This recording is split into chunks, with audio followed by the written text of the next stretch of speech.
Far east of the Sword Coast, the Shadowvar and Discoverin have fallen. The Shadow Storm is no more. Sembia is fractured into city-states.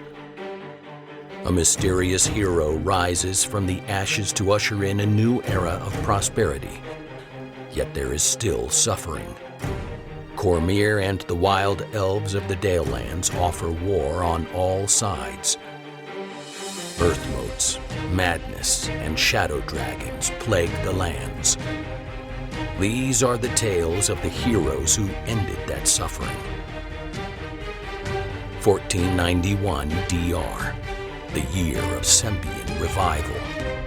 Welcome, everyone, to the podcast. I have what will be my second to last interview for season 4. And I actually waited a little too long for this. We've interviewed most of the other cast members, and in fact, all of the other cast members, except for somebody here who has played probably more characters than anybody else on the cast. And I'm talking about my friend Ben. So Ben, welcome to the podcast. Thank you. I'm really excited to be here. Yeah, well, you've played, I'm thinking back to all the people you've played, and you've played hitmen, bounty hunters, lizard folk, Shatterkai. You played Firin, the elf, Tunori Morgul. You played one of the Godfreys in Kolta. You played Icosios, the Sphinx, Kian, the barkeep. Probably the character you spent the most time playing was Adon. And gosh, I'm just wondering, I didn't plan to ask this question first, but it seems to fit. Which of those were your favorite characters to play? Well, that's a great question. So, obviously I was not part of the actual campaign, which I'm very sad about, because the more that I like every script that I'm part of and I read, I'm like, man, this was a really awesome, deep adventure. So it's kind of cool to see it from the outside eyes. So I played a lot of just like incidental characters to help it going on, but I think the one that I'm most favorite was Adon, just because I've played Adon the most with this the feline, but its connection, I think it's the character that has the most connection to the other characters, Siren and all the others. The other ones that really resonate with me are Tunori Morgul, the dragon, and then the one that I think that I cut my teeth on the best to get into the scenario was actually Firin. Yeah, I feel like I really nailed the voice for the elf and the affect of this kind of reserved but very intense and very just present character. But I think that was just early. I think that just really just got me into. Really, I felt like what clicked. Playing Tunori has been great. I just feel like the shift in Tunori about being this dragon and being a typical dragon to then actually one that's more aligned with what the party is trying to get at is really cool. But Adon to me is the one. Just I feel like there's a lot of pathos in Adon, in just steering these characters in the right direction, and then this ultimate sacrifice, which I think in the end wasn't really even Adon's ultimate sacrifice. It was just a way to keep the party moving along. It was really, for me, really awesome. So Ben, you mentioned why you love D&D, and I'm curious about that. So, this campaign goes back, almost 3 years now, and so that was actually before I met you virtually. You've become a core group of my party, my D&D party, and when I say mine, I mean collectively our party. So, but you've been in several campaigns since this campaign, and I'm just wondering, like, could you tell us how you discovered D&D and how you developed your love for that? Oh man, such a great question. Thank you. So I go way back, right? So I'm born 1970. In 1981, when I'm in 5th grade, my friend Jim Porter just turned me on to the game. Just a friend of mine from elementary and early middle school, and he turned me on to basic D&D. He was like, "You got to play this game. I bought it. I've been reading about it." So we some keep module that we did. I can't remember it. I played a fighter, but remember, like basic D&D, this is like the first real versions from AD&D. Yeah, Um, I have the boxes right here next to me, oh, actually. excellent, excellent. So that was the first introduction, 1981. I fell in love playing a fighter, and then I just got into AD&D as a middle schooler, fifth, sixth grade. Seventh grade was really the blossoming. I just got into it. Eighth grade, we had a D&D club. I remember I memorized. I pretended that I memorized every single rule.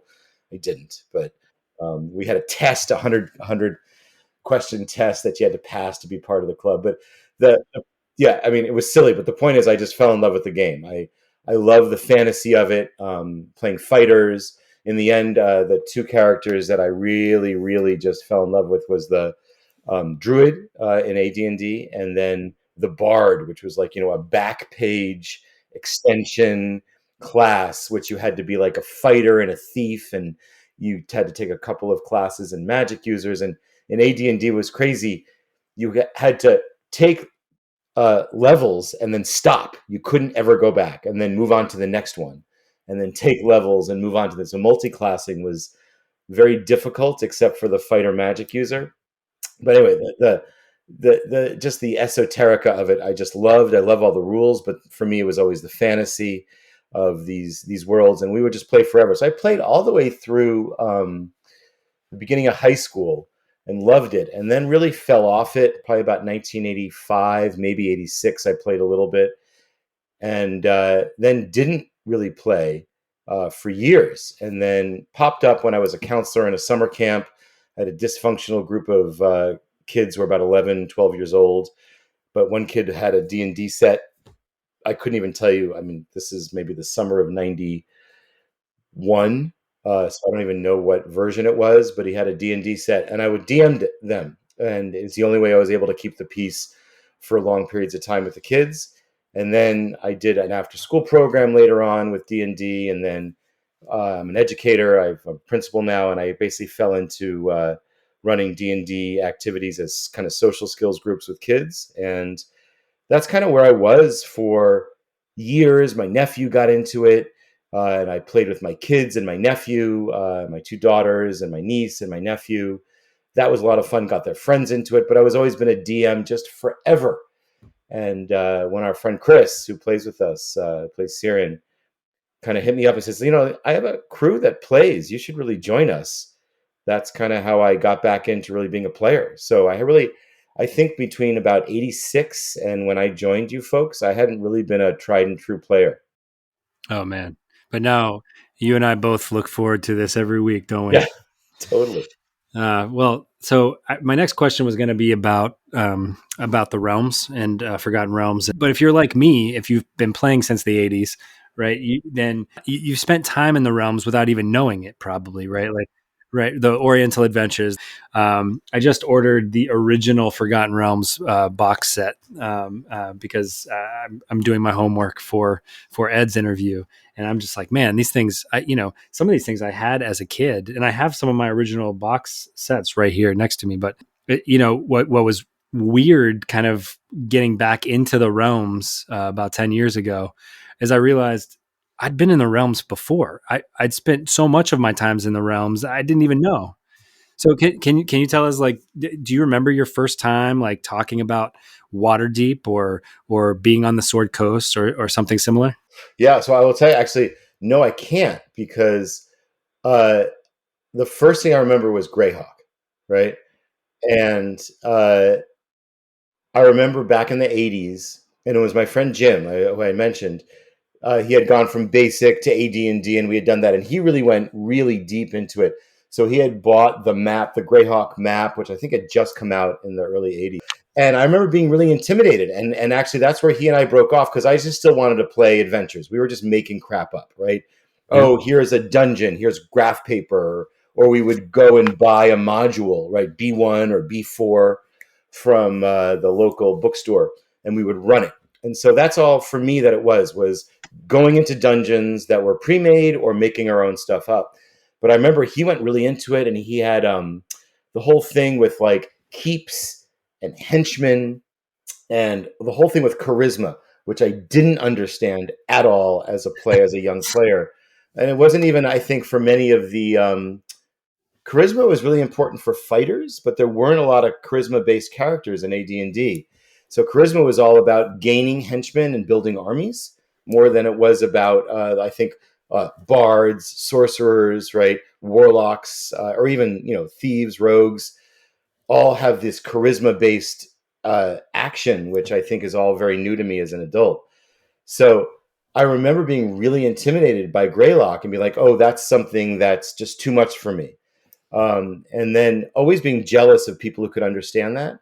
And then always making up my adventures through the years. And then joining you folks. And I was like, oh my gosh, these DMs and these players are all like totally comfortable, A, playing in these realms, but B, like just making adventures based on the real lore and history that exists, but B, that people have made up and that they're all online and learning about it. So I think I've been really fascinated by that. I was really impressed by some of the work that you folks have done in creating work, both Max in the Crystal Barrow adventure that we did, but then what you and Marco did, I think, was just so awesome when we worked in Cormier. Yeah. And as you know, I just dove so hard into the history because I was just so excited, so intrigued by it.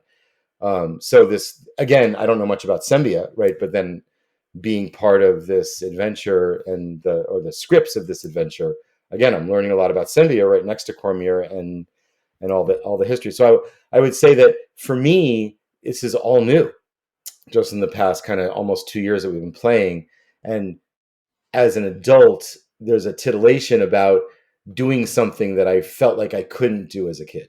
Well, I can tell you, for me, I've been DMing a lot the last 10 years, but it's a very different style for me than I'm used to. I grew up doing what you did. Like we would be at the playground, my friends and I, without dice, without paper.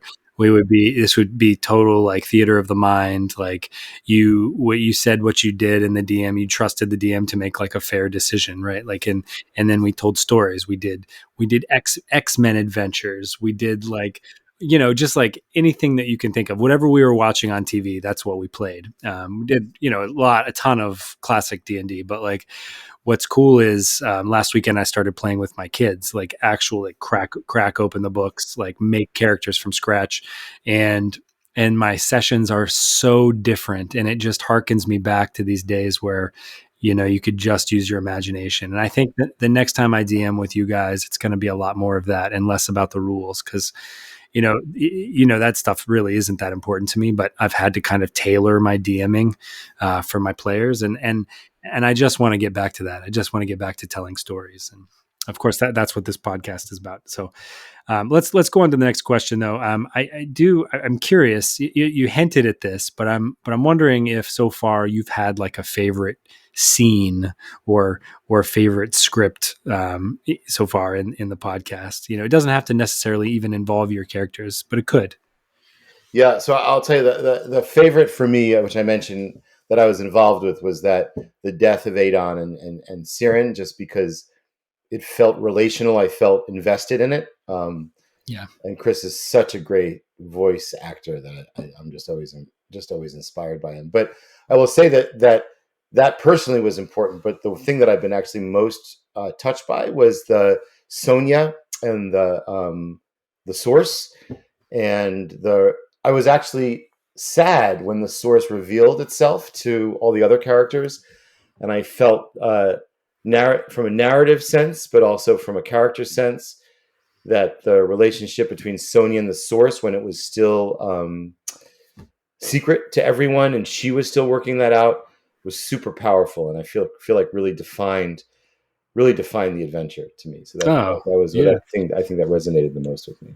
Oh, wow. Yeah, I didn't even realize. What about Tunori? What do you think? I'm curious.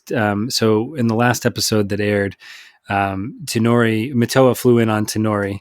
When all hope seemed lost for our characters, right? They were between the ballista bolts of Selgant, the shaking plague folks from Scardale, and then this shadow dragon comes, Griff, and so they're kind of like surrounded on all sides, and they could teleport, but Siren's afraid they're going to end up in a wall, and then out of nowhere comes Matoa riding a black dragon, which, when you first met Tunori, you didn't think that was going to happen because number one, it was a black dragon. Number two, it was already pissed at the characters because, the characters were somewhat in league or seeking out the people of Drelt, the dragon hunters from Drelt. And somehow this black dragon has appeared as this figure of salvation, right? So what do you think is going to transpire between Tunori and Griff? Yeah, no, I think that's a great question. So going back to like my original experience with AD&D, like the monster manual, you had like Tiamat and Bahamut, you had metallic dragons, and you had the chromatic dragons, and it was so black and white, so evil and good, right? And I think D&D has always been that, but has been, and I feel like with not just fifth edition, but I think also just the desire of players to really make human and humane experiences. I love that the crossing and the transgressions and the like. Why can't a black dragon have connections to other creatures that cross over the evil and good? Why can't why does your heritage, right, define you and all that kind of thing? So I really love this idea that Tunori is an evil dragon. It's just sows mayhem and evil and has all those things that dragons do with gathering treasure or power or whatever.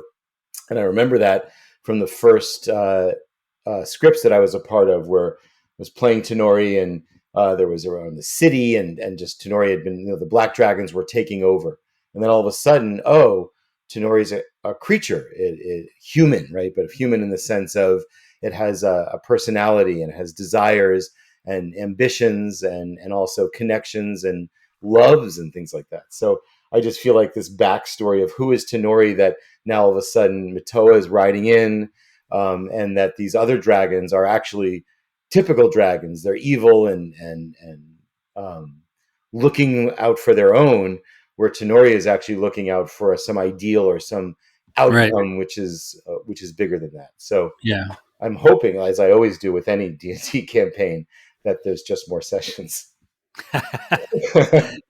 Yeah. Well, we are nearing the end. Yeah, I know. I don't ever like to hear that from the DM. Well, we have 4 narrative sessions left. We have an all cast reunion. We'll have the interview with Ed, and then the last episode. And I think this is the first time I've said this publicly, but the last episode is going to be all of the narrative episodes. So anything with the script, all back to back to back. Yep. So it's going to be about 6 hours of story, right? Think of it as like an audiobook, like a, dramatized audiobook. And, so that's the plan. There's only a few episodes left. And actually this leads me into my next question.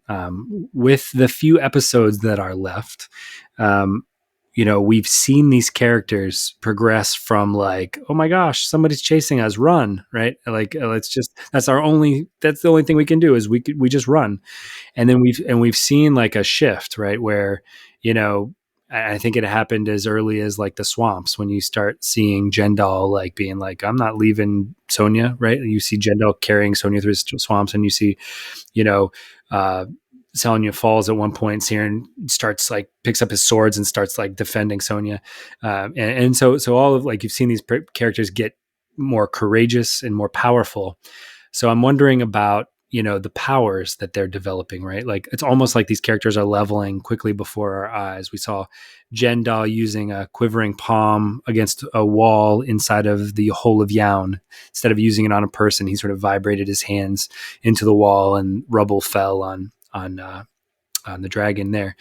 We've seen Siren pull out this crazy magical arrow, which is like an immovable rod, but it's an immovable arrow, right? We've seen Sonia, who has sort of like become like a powerful sorcerer, or mind mage, or whatever, scion, whatever you want to call her. She doesn't have the source anymore yet. She's still like, probably the most powerful in the group.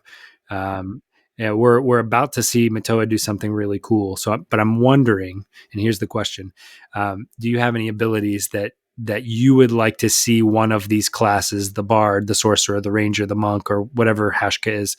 Do you have something that you would like to see them do, like a high level spell or some sort of high level ability? Oh, that's such a good question.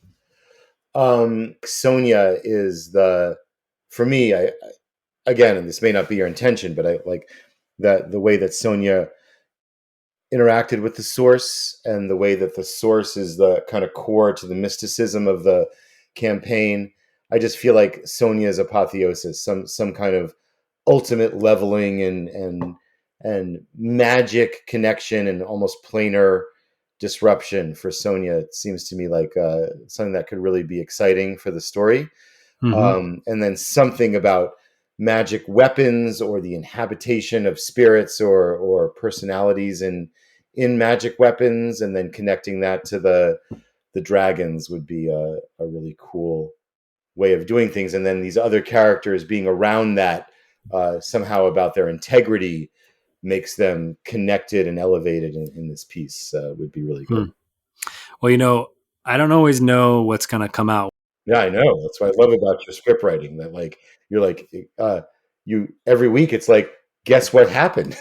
Yeah, I'm like, I didn't know this was going to happen. I love that. I love that. I feel like it's really inspiring for the voicing of the characters. Yeah, well, I wish I could say that I planned it that way, but we had a rough idea, obviously, of where the campaign was going to go. We've strayed from that quite a bit at this point, but the ending is not written. Like I have some ideas about what I'd like to happen, but things change from episode to episode. So I'm over here taking notes as you talk. Cool. Well, I hope my my vision was helpful. Yeah, of course. Well, are you gonna be able to come back for the cast reunion? Oh, I love it. I mean, just invite me back. I'm down. All right. Well, anything else for the good of the order before I let you go? Yeah, I mean, I really like this is the first time I've actually been part of like the voicing out of a campaign in the back vision, and I actually love it because there's always the intention of the DM, and then obviously the DM never can corral and intensify the players, and so a campaign always takes on its own life. But then here you are, the DM who experienced this with the players, and then most of them have come back to voice, and then it has its own new life through your own script write and their own playing it out. I've never experienced this, and I just it's given me a whole new perspective on DMing and being a character. So it's awesome. Really cool. Well, we've been really fortunate to have you, and only thing else I can say is we'll see you on Thursday night for some D&D. Oh, you betcha, man. Let's go. All right. Thanks, Ben. Have a good night. Peace. Though this marks the end of the episode, the tale continues within a 10-day. Join us at longwinded.one and consider giving us a review on Apple Music, Spotify, or really whichever platform you choose.